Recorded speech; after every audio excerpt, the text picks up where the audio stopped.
Hello friends, मैं अभिषेक आप सबका भूमि एजुकेशन के ऑनलाइन प्लेटफॉर्म पे स्वागत करता हूँ। जैसा कि आप लोग जानते हैं कि हम लोगों ने एक इनिशिएटिव लिया हुआ है और हम लोगों का ये बेसिक मोटिव है कि किसी भी कीमत पर हमें आपका सिलेक्शन करवाना है आपके यूपीएससी और स्टेट पीसीएस के एग्ज़ामिनेशन में। उसी एफर्ट और उसी कार्य को आगे बढ़ाते हुए हम लोगों ने बेसिकली एक सीरीज़ लॉन्च की हुई है जिसमें द हिंदू न्यूज़पेपर में से जो भी सबसे मोस्ट इम्पॉर्टेंट करंट अफेयर्स की न्यूज़ रहती है उसको हम लोग अलग अलग सेगमेंट में डिस्कस करते हैं। जैसे साइंस का है तो साइंस में, पॉलिटी है तो पॉलिटी, हिस्ट्री है तो हिस्ट्री, ज्योग्राफी है तो ज्योग्राफी। मेरा एरिया पॉलिटी का है तो हम लोग उस पॉलिटी के इश्यूज़ को, पॉलिटी के न्यूज़ को हम लोग डिस्कस करते हैं द हिंदू के न्यूज़पेपर में से जो बहुत ही हाईलाइटेड न्यूज़ रहती है। उसी सीक्वेंस में आज का जो ये सीक्वेंस है ये फ्रेंड्स बहुत ही इंपॉर्टेंट सीक्वेंस है और आपके एग्ज़ाम में यहाँ से क्वेश्चन भी आपको मिलेगा। और जनरली जब आप पॉलिटी पढ़ते हैं तो भी आपको इस पर्सन का नाम या इस केस का नाम जो आज हम अभी डिस्कस करने जा रहे हैं ये आपको वहाँ पर दिखता है। तो आज का जो ये सीक्वेंस है, आज का जो ये सीरीज़ है, इसमें बेसिकली हम लोग एक बहुत ही महत्वपूर्ण केस पर चर्चा करेंगे, डिस्कस करेंगे। That is your Keshavananda Bharati case. Keshavananda Bharati case पर चर्चा हम क्यों कर रहे हैं? क्योंकि अभी रिसेंटली अगर आपने पेपर पढ़ा हो तो आपने देखा होगा कि केशवानंद भारती, जिन्हें प्रोटेक्टर ऑफ कॉन्स्टिट्यूशन के नाम से जाना जाता है, संविधान के रक्षक के नाम से जाना जाता है, उनकी अभी हाल ही में मृत्यु हो गई। इसी वजह से केशवानंद भारती केस जो है वो बहुत चर्चा में हो गया कि आपको ये बात जाननी चाहिए कि केशवानंद भारती कौन थे और केशवानंद भारती केस क्या था।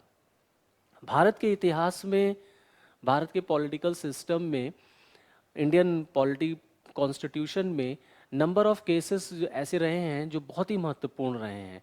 जैसे फॉर एग्जांपल आपका Shankari Prasad case, Golaknath case, Keshavananda Bharati case, Minerva mill case, ऐसे नंबर ऑफ केसेस आप पढ़ेंगे जिनका बड़ा ही लैंडमार्क प्लेस रहा है हमारे कॉन्स्टिट्यूशन में, हमारे पॉलिटिकल सिस्टम में, और जिन्होंने समाज में बहुत ज़बरदस्त परिवर्तन लाया है।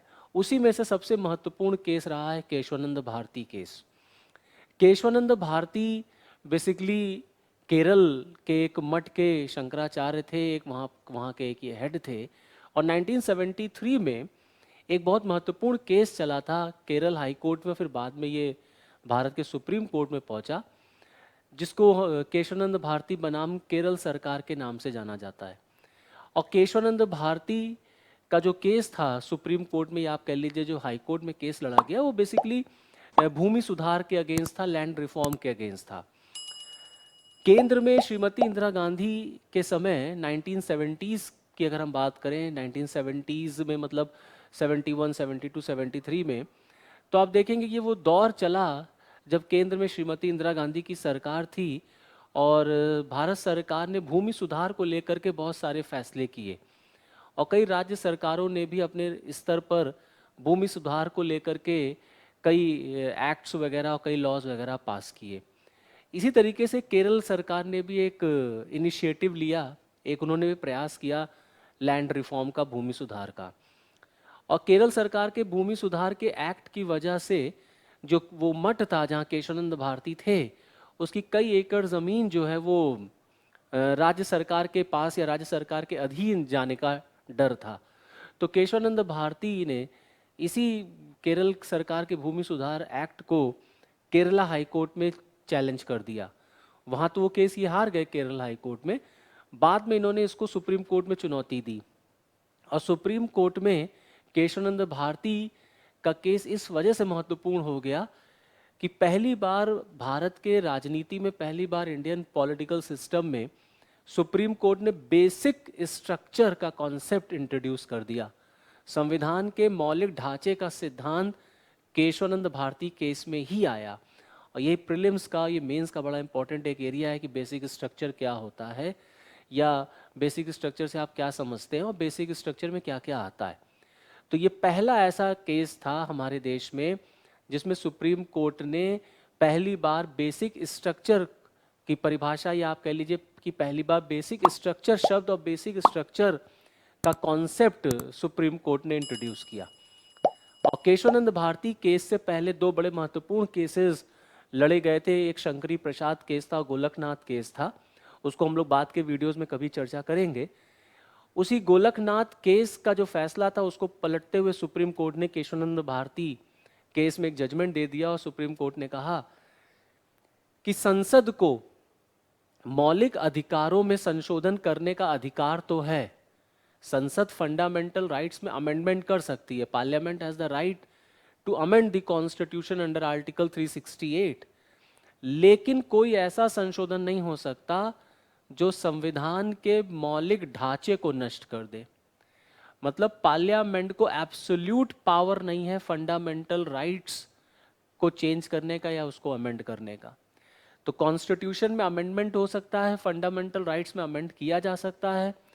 सुप्रीम कोर्ट ने गवर्नमेंट को यह अधिकार दिया कि आप बिल्कुल उसको अमेंड कर सकते हैं, लेकिन आप कोई मौलिक ढांचे को नष्ट नहीं कर सकते। पार्लियामेंट के ऊपर सुप्रीम कोर्ट ने मौलिक ढांचे का लिमिटेशन लगा दिया।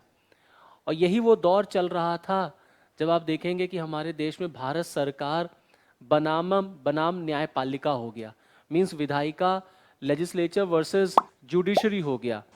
और इसी के बाद आप देखेंगे कि श्रीमती इंदिरा गांधी ने तीन जो जज हमारे सीनियर जज हुआ करते थे उनको जो है सुपरसीड करते हुए एक जूनियर जज को चीफ जस्टिस ऑफ इंडिया बना दिया। तो हमारे देश में ये वो दौर था जब न्यायपालिका और विधायिका के बीच में टकराहट चल रही थी और इस बात पर डिस्कशन हो रहा था कि क्या पार्लियामेंट फंडामेंटल राइट्स में संशोधन करने का एब्सोल्यूट पावर रखती है कि नहीं रखती है। इसी को देखते हुए सुप्रीम कोर्ट ने केशवानंद भारती केस में बोला कि पार्लियामेंट को राइट तो है कि वो फंडामेंटल राइट में अमेंडमेंट कर सकती है, लेकिन वो किसी बेसिक स्ट्रक्चर को टच नहीं कर सकती। And the basic structure is defined by the supreme court of India और by the judiciary of India. तो कोई भी चीज बेसिक स्ट्रक्चर में आता है कि नहीं आता, इस पर फैसला लेने का अधिकार न्यायपालिका का हो जाता है। तो कहीं ना कहीं आप ये देखेंगे कि न्यायपालिका ने अपने आप को संसद से थोड़ा सा ज़्यादा ताकतवर बनाने की कोशिश किया। और ये अक्सर आपको मिलेगा कि हमारे देश में विधायिका और न्यायपालिका के बीच में टकराहट होती रहती है। और ये वो दौर था 70 का 70s का ये दौर था जब ये टकराहट हमारे देश में बहुत पीक पर थी कि विधायिका और न्यायपालिका में आपस में टकराहट देखने को मिलती थी। तो केशवानंद भारती केस ये वो केस था जिसमें पहली बार बेसिक स्ट्रक्चर निकल के आया। बाकी इन्फॉर्मेशन आप पीडीएफ फाइल डाउनलोड करके वहाँ से आप ले सकते हैं। आपको इंग्लिश और हिंदी में पीडीएफ फाइल में इम्पॉर्टेंट पॉइंट्स मिल जाएंगे, आप डाउनलोड कर सकते हैं। और बेसिक स्ट्रक्चर को हम लोग जो है, जो हमारा जो ऐप है आप उसको डाउनलोड कर लीजिए। डिस्क्रिप्शन में जा करके जो लिंक दिया हुआ है आप वहाँ से उसको ऐप को डाउनलोड करिए और वहाँ पर हम आपके साथ बेसिक स्ट्रक्चर पर डिस्कशन करेंगे डिटेल से। वहाँ से आप बेसिक स्ट्रक्चर पे अपनी नॉलेज को इंक्रीज कर सकते हैं कि आखिरकार में ये बेसिक स्ट्रक्चर कॉन्स्टिट्यूशन का क्या होता है, इसका क्या मतलब है संविधान के मूल ढांचे का। और फिर हम लोग नेक्स्ट वीडियो के साथ आपके साथ मिलेंगे बहुत जल्दी, फिर किसी एक द हिंदू के किसी एक बर्निंग टॉपिक के साथ। Okay, thank you and all the best.